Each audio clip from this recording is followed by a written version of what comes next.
With massive layoffs in nearly every sector, weakness in manufacturing, car sales and housing, and the biggest one-month decline in the trade deficit since the financial crisis, the economic picture is not looking good. Bottom line, now is the time to own gold, which is why the experts at Stansberry Research just stepped forward with a major gold prediction, arguing gold could soar as high as $3,000 by the end of the year, possibly even higher. You can find out why and get instant access to their #1 gold investment today. It's not bullion, an ETF, or a mining stock, but in the past, this gold strategy could have made you nearly 50x your money. Considering how quickly the price of gold has been moving in recent weeks, you don't want to waste any time missing out on the gains these experts believe are in store for this gold stock. To get a copy of his new free report with all the details, simply go to goldmaniareport.com. Again, that's goldmaniareport.com for a free copy of his new report. This is Daniela Cambone, and welcome back to the Daniela Cambone Show as we continue our summer series with some of your fan favorites. Well, today we are joined by David Morgan of the Morgan Report. David, always good to have you back on. Well, thank you for having me. It's great to be back. Absolutely. Well, you know I love our sound money conversations. So when I saw this recent news headline that when it comes to how much they will need to comfortably retire, Americans have a new magic number in mind, and that's 1.27 million. This is according to new research from Northwestern Mutual. That's up from 1.25 million last year. Hey, inflation. I thought this would be a good talking point with you, David, because I know you are working on a sound money project that we're going to talk about. But first, are you surprised by that number that most Americans feel they need 1.2 to retire? Does that make sense? It does. It brings to mind several things. One is, in my library downstairs, I've got several more books than you see behind me, but one was bankruptcy knocked about the insolvency of the United States way back then. It's 24 years ago. There's another one, and I think it was called Getting By on $100,000 a year in New York, and it had a can of beans with a spoon in it on the cover. And that book was I'd say at least in the 20 years ago range. And 100,000 20 years ago seemed like an astronomical salary. But when I read the book and it talked about how much it cost to park in New York and how much meals were in New York and, all the, let's say, requirements you have living in New York City, I mean, being broke at 100,000 a year actually made sense if you read the book. So no, it's not a surprise. And another way to look at it, I don't have the numbers right and I can't do it in my head, but when we're at the zero interest rate policy and, the yield on the bond was like, 1% or 1.5%, I mean, you'd have to have something like $50,000 in bonds of 50,000. You'd have to have something like 50 million in bonds at that percentage to get like an income out of 150,000 a year. You can do the math. I can't do it in my head, but the idea was you'd have to have an astronomical amount of savings in the U.S. Treasuries at that interest rate to be able to provide an income that you could live on. And hardly anyone could do that. But coming back around to your 1.27 million, yeah, I think that's an accurate number. And I just have to laugh in a way because of the sliding scale. And of course, I'm old enough to know when I started working as a degreed engineer, I was getting $6 an hour and a minimum wage was $2.25. And I thought if I ever got to $10 an hour, I'm going to be able to buy my own airplane. And then when, things go on, it just kept slipping away from me. The more I made, it seemed like the harder it was to get ahead.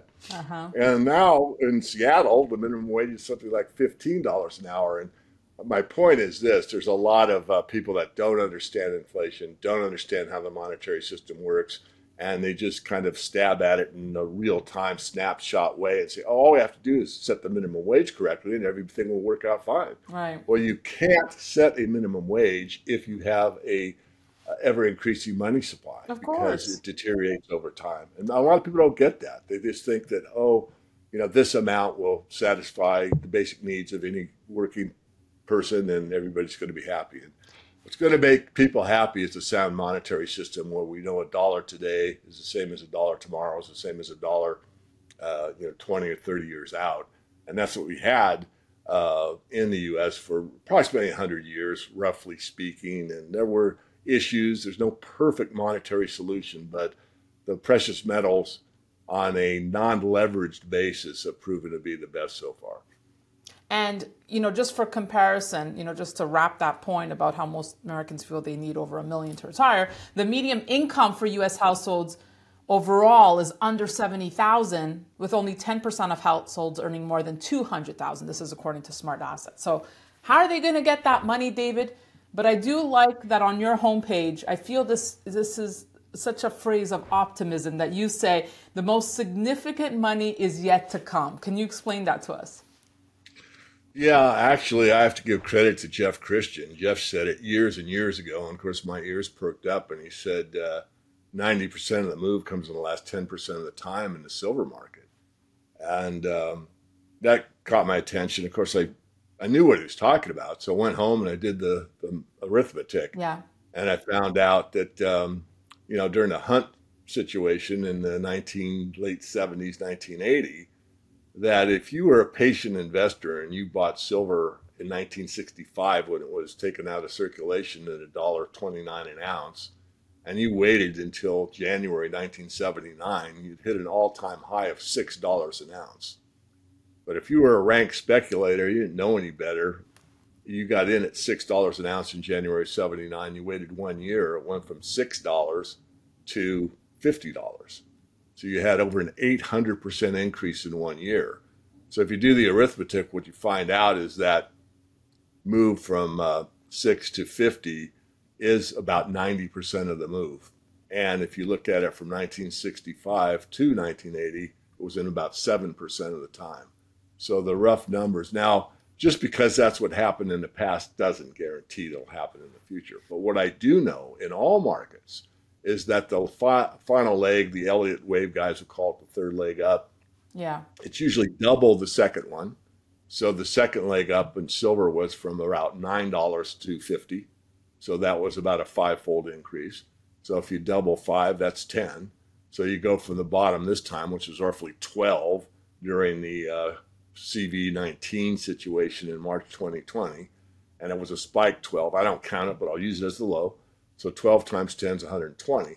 Now, I've said back in 2003 in my first book that silver would be $100 an ounce, roughly speaking. I do expect triple-digit silver, and I still do. So the point, coming back, we want to reemphasize it, Danny, and that's that all markets get this big rush at the final run-up. It goes parabolic, and people just are fearful of missing out, and so they're paying high and higher and higher and highest until you run out of buyers, and then you get a sharp decline right away. I do think that's going to happen in the metals again, unless they are brought into the monetary system some way, but they're more diversified, especially silver, because it's in more hands worldwide and it's small hands, retail investors. So it's possible that that might mitigate a sharp correction. Right. Well, let me ask you this, David. What are signs that we're in the last leg, and how do you get, ahead of that? Well, technically, you would have to wait and just be patient and wait for gold to break the all-time high, which is, I don't know the exact number, 2,067 or something like that. It would have to maintain that above that price for at least 3 days in a row. That's the Morgan rule. And then if it does do that on bigger than average volume, then you have about an 85% probability you're on your way. So now in the commodities markets, as you probably heard others tell you or talk about, old resistance becomes new support. So we have a resistance around 2,000. Once it breaks through to the new high and it settles above that, then that becomes support. So it's not going to go below 2,000 without a lot of work. So it's going to go from 2,000. And what most people don't know, and I learned this from Bill O'Neill when I took a course at Investors Business Daily from the master himself, Bill actually taught the course, as the reason you actually want to buy on a new high when it first starts as a new high is because if a stock goes from $5 to $50, how many new highs does it make? And the answer is a heck of a lot, because when it goes, at 5 and it makes a new high at 6, everyone that owns it at 6 says, you know what, I'm making money, but I don't know how high is high. I'm going to hold on. So everyone's holding, so any new buying pushes the price up to 8. And now those people that owned it at 5 say, he's $8. That's a pretty good profit. But how high is it going to go? I'm going to hold.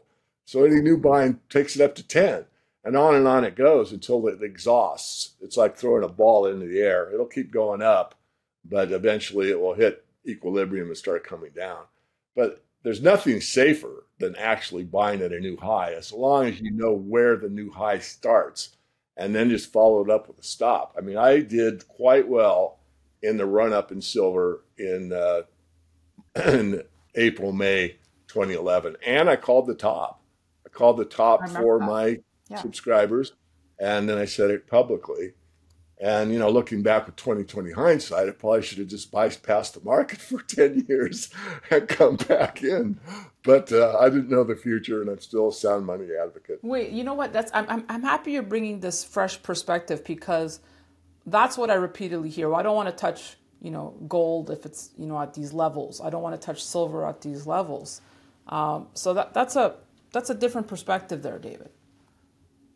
Well, if I could go on, I'll give you another quick example. Yeah, this one was in Forbes magazine years ago, and was a professional trader, and he wasn't doing too well this particular year, so he took a year off. He studied everything he had done and everything he'd done wrong, and he looked at all the markets, but he's a futures trader.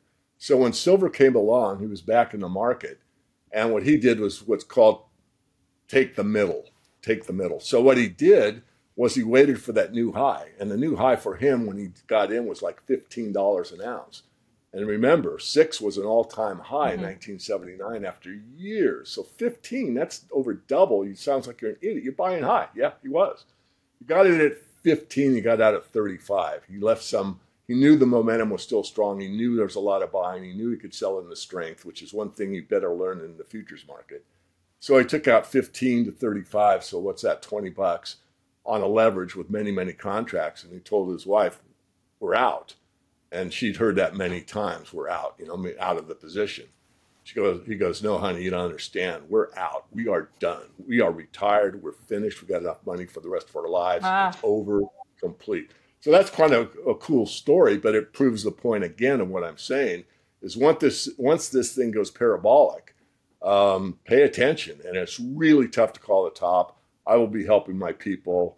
David Smith and I wrote a book called Second Chance, how to make and keep big money during the coming gold and silver tsunami, because when this thing runs, everybody and his brother-in-law is going to want to get in, and that's fine. And they're going to be getting in at higher and higher prices, but you've got to look at it. And the hardest part for me, Daniela, is do I tell people to sell precious metals for fiat? Do I really do that? And that's going to be a tough call, because if the system collapses further or whatever's going on at the time, you certainly don't want to be on a pile of paper if it keeps depreciating. So I'll address that at the time. Right. I think the best thing to do is just take it, a day at a time and see how it works out. But anyway, probably overemphasized, but very interesting. That's a good point you're bringing up. That's a good point you're bringing up, is what do you do one day when you want those profits? Yeah, my thought right now is you could still contract in this country and other places, and you might buy, let's say, raw land for silver. You could contract. I could contract with somebody that had land and say, I'm going to pay you, 1,200 ounces of silver for your 40 acres, and we agree, and I give them the silver, and they deed the land to me. Let me ask you this. Before you mentioned something about if precious metals ever re-enter the monetary system. So a good segue here to talk about the announcement with you that you've seen. The BRICS have now announced on Russian television that they're looking to work or release some sort of gold-backed currency. We have the upcoming BRICS summit coming up next month. Lots of buzz surrounding this news item. I'm going to ask you what I've been asking the other experts. Do you buy it, and how feasible and likely is it? Yeah, I'm writing about in the paid version of the Morgan Report, but I'll kind of give you my thoughts now. First of all, going back to my mother, talk is cheap. I mean, just because you make an announcement, that doesn't mean much of anything. And that's basically what they're doing. They're going to announce that the BRICS are going to have a gold-backed currency. And it's possible, and it's probably probable at some point that they will. But it's very difficult to get those 5 different cultures to really work together. It's kind of like the Euro situation. I mean, the Germans have a lot different work ethic and vacation strategy and all that than, let's say, Greece does. And so you put them all together, it's rather difficult to stir the pot and mix it up and make it work. Euro, again, is an example. So here we've got Brazil, we've got India, we've got Russia, we've got China. If they make it convertible, where you can buy the BRICS currency and immediately exchange it for, physical gold, then that will impact the market. And if the BRICS decide to peg the gold price higher than, let's say, what the COMEX or the LBMA has, that will cause an arbitrage situation, which people say, oh, gold's at 2,000 and they're pegging it at 2,200. So it'll almost immediately correct, because of the arbitrage like that in any market. Markets are very efficient, especially when it comes to arbitrage. So they could be setting a new price for gold in, US dollar terms or yuan terms or ruble terms or whatever. I think that it's more hype than anything else at this point. I do like the fact that it proves one of my basic premises, and that is, at the end of all great inflations, that the free market comes to the fore and starts finding ways to mitigate the problem. And what have we seen? Well, we've seen a lot of crypto over the last decade, right? That's to mitigate the problem. That's to get out of the current situation. You got barter clubs. Of course, you've got precious metals all the way along. And then you have individual counties that have their own dollars. Ithaca dollars comes to mind. You can look it up on the web. But this is where communities agree that they're just going to bow out of the system. These are small communities usually. But, we're just going to make up our own receipts for labor, and we're going to pass them around our community, and this is how we're going to settle business in our small town. That's, kind of a one-off, because you couldn't do that on a national basis. But coming back, so there's countries that are banding together that's saying, hey, we've had enough of this U.S. dollar dominance.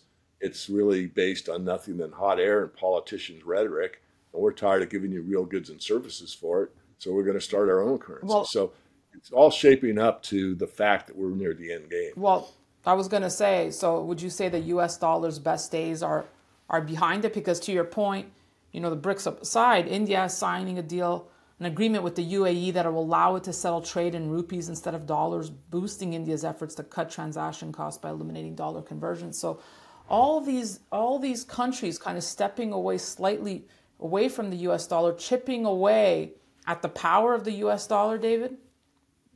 Absolutely. I mean, Janet Yellen gave a speech recently that, like 90% is done in dollars. That's BS. It's about half that amount. So as you just outlined, more and more countries are just settling between themselves and their own currencies. And that trend will continue. I mean, the dollar index right now is around 100. It was like 105 just back in March. So it's losing value on the Dixie, the dollar index, pretty rapidly. And I think the next threshold, I don't have all my charts in front of me, I think it's 92. And then if it breaches 92, then it's 70. And once it gets down to that level, and I think it will, there'll be more and more of a rush to settle outside of the U.S. dollar, settle in precious metals, settle in crypto, or what have you. So the dollar's days are numbered, but I also want to, and I'm trying not to contradict myself, but I'm a big believer in the Exeter Pyramid. I've talked about it. I'm not sure with you, but with others.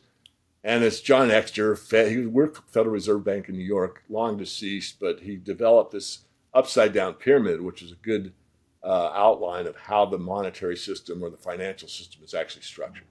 So at the base of the pyramid, or the tip of the pyramid, is gold. And anything, the higher up the pyramid you go, more to the base, but remember it's an upside down pyramid, the more risk you have. Well, back when he made his model, derivatives were really non-existent. And now we've got something like in the 1 or 2 quadrillion nominal value in derivatives. So there's so much misallocation of capital in worthless assets that we're pretending are decent or worth something, like these zombie corporations that have to borrow money to pay the dividends on their bonds. I mean, it's ridiculous.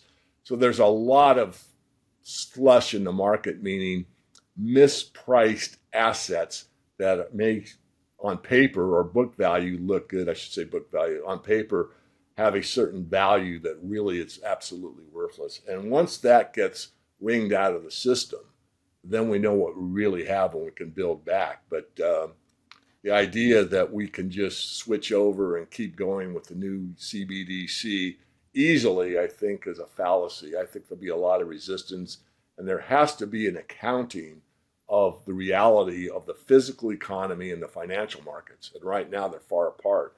Stock market no way reflects the actual true physical economy that continues to contract while the numbers on the S&P 500 continue to increase. You think there will be resistance to the coming central bank digital currency, David? I do. I think that, our group, our echo chamber, whatever you want to call it, that are aware of how bad the system is now, to be able to tax, trace, and look at everything you do real time, and maybe even program it where you can only buy certain things or go certain distances or that type of thing. I think there'll be resistance to it. Now, I think the vast masses won't have any resistance, especially people that are used to something along a universal basic income. They'll probably just, go along to get their money and that type of thing. But I do think there'll be enough of a pushback from a system that is broken, the one we're currently in, to a new system that's basically based on the same principles, which is you could create something for nothing and we have complete control. I think there will be pushback, but it's going to be hard because money is power, and the power elite know that, and they've controlled us with it for a very long time. And people are used to being, I'll call it programmed, and you must have a bank account, you must this and that. But in theory, actually, it's not just in theory. In real terms, you could be in Africa on your phone in some of these ABDCs, asset-backed digital currencies. I think you know what I'm talking about, gold and silver-backed currency. For the most part, you could look at lithium or something backing it, but an asset-backed digital currency on your phone and just be out of the banking system. The one thing that the new world order types want is they don't want anyone unbanked. Unbanked means that you get through life without a bank account. They hate that. There's like 2 billion people in that status right now. I'm not sure of the exact number. And so they want everybody accounted for. They want everyone with a digital ID. Well, that's easier said than done, especially if these people anywhere in the world are out of the bank and they have assets on their phone. And this is how everything's paid for now. So there are people now in that situation, of an asset-backed digital currency. That's how they get by. They have no intent of ever getting a bank account. So there's resistance. And the other part, which I'll just throw in, is a good way to, let's say, protest peacefully, which I'm all for, peaceful resistance, is to use cash. And of course, more and more places here or in the U.S., we don't accept cash. Well, that's illegal. So they may not, but you at least can quietly and firmly state the case that you're breaking the law. Wow. Oh, no, I'm not. It's company policy. I did not know that, David. Oh, yeah. No, this is legal tender for all debts, public and private. It says it right on the doggone thing. And you could tell the manager, you're breaking the law. Oh, no, it's company policy. Company policy does not exceed the law of the land. The law of the land is the Constitution. And by the way, what does it say on this notice? It says for all debts, public and private. I've got a debt to buy the Starbucks, and you've got to accept this. Of course, they'll just back up, and they don't know what to do. But this is what we need to do. We need to push back with logic, sincerity, and the truth. And whether or not you get your Starbucks or not, probably won't. But at least you woke this person up, and maybe 4 or 5 people in the Starbucks heard that. Right. And it's like, oh my goodness, he's right. It does say all debts. So anyway, I'm on my high horse. No. I love this. Wait, but let me ask you this, though. So, yes, if cash is a peaceful protest, I know Rick Rule would say the same thing and agree. But what happens when they take that cash away from us, David? That's the whole point. I mean, the biggest thrust, besides maybe the programmable currency with the CBDC, is to make a cashless society. Once you have a cashless society, you have complete control. They have a lot of control now, but they can't control anonymous purchases with cash. And that's one of the big tenets that will happen in the if and only if we are rolled over into some type of CBDC, either on a national or a global basis. So that's our chance to fight back. If we don't do it now and they get their way, which I'm not saying they will, I think there'll be a lot of resistance. But if they do succeed, Well, we're doomed. well, is the Fed Now program, which launched July 20th, that's the first step into the system, no? Yeah, bank to bank. Yeah, I think it's a precursor to it. I definitely do. Let's wrap just with the banking, just on a light note here, the banking crisis, right? We all of a sudden we stopped talking Yeah. about the banking crisis, but is it over? We're about to find out. So the Wall Street Journal identified three concerns that could determine if the banking industry is out of the crisis or not. Deposit costs, high interest rates have forced many banks to pay more to retain deposits. Bond losses, rising interest rates depress the value of low-rate securities and loans, and commercial real estate loans. Banks are anticipating losses in their commercial real estate portfolios. Are banks out of the water? Absolutely not. Okay, and what should we be doing? I feel like we kind of all fell asleep at the wheel here. Well, to be fair, I think Weiss Research does probably one of the best jobs for rating banks in the U.S. I think you have to pay for the report, but you want to find a sound bank, and a sound bank could be in your own community. I mean, if I want to digress for just a moment, Daniela, but up until the Clinton administration, we had what was called the Glass-Steagall Act in the 30s under the Depression. And that, in my view, was, and I'm free market. I'm not for a bunch of regulation, but Glass-Steagall made a lot of sense. There are two types of banks. There were investment banks, and there were what I'll call merchant banks. Merchant banks are based on the physical economy. Farmers, construction, car dealers or whatever, where actual physical economy took place. Investment banks were your Goldman Sachs, where if you wanted to gamble on a new stock offering or some type of structured bond or whatever, well, then you went to investment banks, but they're separate. So the merchant banks were pretty much sound across the board, whereas investment banks are more speculative. You might make a lot or you might lose everything or somewhere in between. Well, that got taken away under the Clinton administration. He let them merge, and every bank became an investment bank, basically. So the risk level went up exponentially from that time forward, and it keeps going on and on because we keep piling on more debt and more misallocation of capital. So my point is that those assets have to be brought to reality, which means mark to market at some point. So when the people that have a bank account that's basically yielding nothing, see there's a money market yielding 4.5%, they move their money out of the bank and into the money market, which means the bank's assets, which will be, let's say, long-term bonds, have to mark to market to make that cash withdrawal. And to make that cash withdrawal, they sell them at 20% discount because that's the market. Mm-hmm. The market says that 1% yield has to get back up to a 5% yield. And to do that, you've got to discount it by 20%. So as that happens, that depletes the asset side on the balance sheet of the bank. And now they become insolvent or can become insolvent. So it's far from over. The more and more banks are insolvent. And then there's, of course, the systemic risk because all banks are interconnected. And so one bank might have a swap with another bank or some kind of financial instrument that depends upon interest rates or whatever.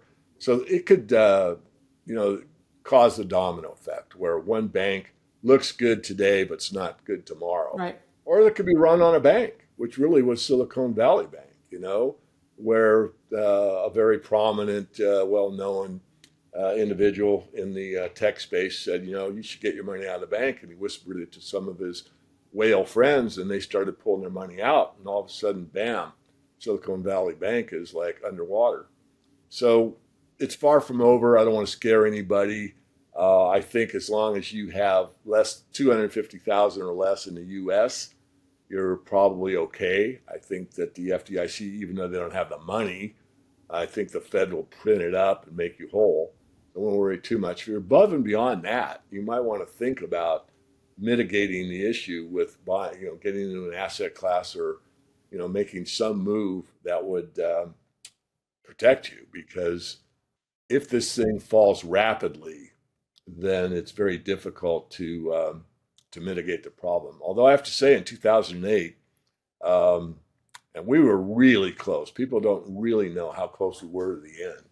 But the Fed came in, and Paulson was a pretty strong guy, and he got, what was it, 5 banks to sign on to his 1-page or 2-page edict, and they all did, and they were able to pump enough money back into the system, and it goes on, but it's only gotten worse from 2008 until now, much worse. You know, it's just interesting. It made me think of something when you said if you have over 250,000. When I speak to my friends at bullion dealers, when I ask them, like, what are changes that you're seeing or feeling across the board, most will say the demographics and the financial capabilities of the clients. They're seeing very, very wealthy individuals, like high net worth, now buying precious metals more than ever. And well, I'll back that up. You know, I do consultations off the website. I don't get many, and that's fine. And I've had three or four in a row that were basically the same thing. Hey, I've got $1 million in the bank. I've never bought gold before. I don't want a mistake. I trust you. Who do I buy it from? Yeah. Where do I store it? What do I do? How do I do it? And I've got $4 million in the bank, and I never bought gold. What do I do? How do I do it? And, you know, I had like 3 of those, bang, bang, bang, when things were getting heated earlier in the year, when the move to metals was, let's say, in vogue. And, of course, it's subsided now, and summer's usually the summer doldrums for the metals. But it'll come back, and it will come there back. may be a day that I can't even answer the phone. It's ringing so much. It always does. You know, come end of August. We're off to the races again. David, before we wrap, I started the talk on sound money. I know you're working on a project that's dear and close to your heart. I don't know why you take these things on, but I'm grateful that you do. I'm just always like, you've made your money. You could, go off into the sunset, but you don't. You love educating people. So you're making a movie. I am working title of Silver Sunrise. It's basically to talk about the monetary problem for hopefully 10 minutes, and it's a 90-minute movie, approximately. And the other 70 minutes, the movie's going to be about solutions. And I want to get a lot of influences across the board. You know, what's the main thing we can do to right the wrongs? What's the main thing we can do to cause a better world? And, if someone says, we got to go back to organic food and organic farming, and that's the key, I'd put that in a movie. Someone says we got to get back to education where we actually teach people how to think and critically think, question authority, question everything, and run their own lives, and teach them that maybe the question we should ask in high school is, what kind of business do you want to start, instead of what kind of skill do you want to have to work for the labor force. That's right. Oh, could go on and on. So certainly it'll revolve around money, but one part, and I'm probably going to put in the money, in the movie, is a clip of Harold Katz-Vella, who talks about an experiment done teaching apes to use money. And some biologists taught the apes to use money. It took about 3 days for them to understand it. And it caused a societal breakdown within the ape community rather rapidly. Within a few weeks, the girls were prostituting themselves. The boys were cheating on each other. And it really broke down their society. And of course, this was an experiment. So the biologists went in to take the money away from the apes because they were breaking down, and they beat up the biologists. They don't want to give up the money. So it's a very interesting clip. I've actually shown it, Daniela, at Anarchapulco twice, because with all my wisdom, which I might have some, wanted to give the idea to the younger people that were super crypto to think about it. I'm all for making money, but I'm also for balance in your life and not letting any one thing dominate your life too much. And so he concludes that it is a gaming addiction, that basically this money game that we're all involved in, it turns out to be gaming addiction. I'm not saying I agree or disagree, but that was the conclusion of the biologists. And then he goes on to talk about the reason we have this is because we have a mindset of scarcity. And this is true. We do, generally speaking, especially me as an Austrian, partial Austrian. We're taught that there's a finite amount of coal, there's a finite amount of gold, there's a finite amount of oil, and over time will run out. And that's a scarcity consciousness. And what this scientist Harold Katzvella talks about is that really we do have a infinite universe, total abundance. We're in the wrong mindset, and once our mindset changes and we're able to bring on energy that's freely available or very low cost to everyone, will basically change the paradigm. Because the money's important, but money doesn't run the world. There's an expression, money makes the world go round. That's false. What makes the world go round is energy. That's what makes the world go round. Without energy, nothing happens. And you can see a direct correlation between the increase of the money supply and the increase of the oil supply. So it's really a way to, let's say, petrodollarize, right? Mm-hmm. We all know what petrodollar is. So the stronger the dollar is based on how much oil we're getting on an annual basis. And now that we're maybe hitting peak oil, we're going to see a decline. And these third world countries are coming up. I mean, a lot of your smaller countries are getting all-time records for the amount of oil consumption they're doing on an annual basis. The U.S. is kind of holding steady, or actually down a little. But there's a lot more of the world than the United States. It's only 5% of the world's population, and yet we use 25% of the world's resources. So think about that. For everybody to come up to the living standard of the United States, you'd have to go fivefold from where you are now. And if we have to have 1.27 million to retire, what the heck's going on? I think we've outlined the problem today, Danielle. David Morgan, I absolutely adore you. I love your wisdom. I love spending time with you. Thank you so much for your insights today. Most welcome. Thank you. And thank you for watching. We hope you're enjoying our summer series. We have more incredible guests coming your way, so be sure to stay tuned to the Daniela Cambone Show. And don't forget to sign up at danielacambone.com to stay on top of it all. Thanks so much for watching. We'll see you soon.